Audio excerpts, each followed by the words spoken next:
Good afternoon mga bi! Magandang buhay! Kumusta sa lahat? Kumusta ang ating mga negosyo sa mga kapwa ko katindera? And sa mga mamis dyan, kumusta yung maghapon natin ngayong araw ng Monday?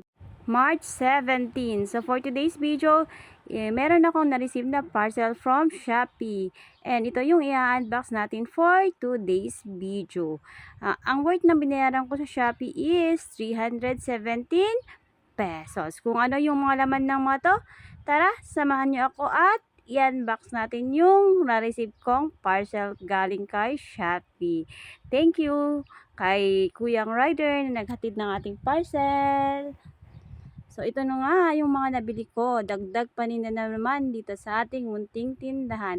First is itong aking sticker pad. Ang benta ko ng isang sticker is 10 pesos per piece. Then, another sticker, 10 pieces pa rin siya. And, bentahan is 10 Isa ito sa pesos. mga mabebentang items dito sa aking tindahan last week. So, ayun, kaya nag-order ako ng madami-dami ngayong week.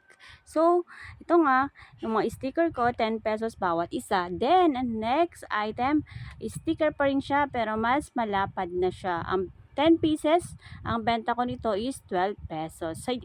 Sa mga nagtitinda ng mga ganitong sticker, magkano nyo binebenta ang ganitong sticker sa inyong mga lugar? Comment down below, mga kasari.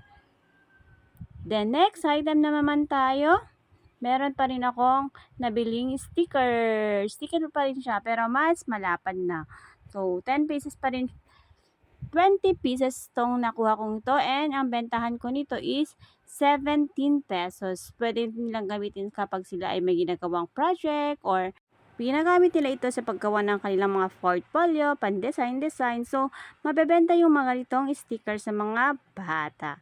So, sa mga sisi ko dyan, pwede ka din kayong magtinda ng mga ganito, mag-add-ons na mga ganitong sticker sa inyong mga tindahan. So, ito na nga yung aking napamili, worth of 317 pesos na sticker from Shopee.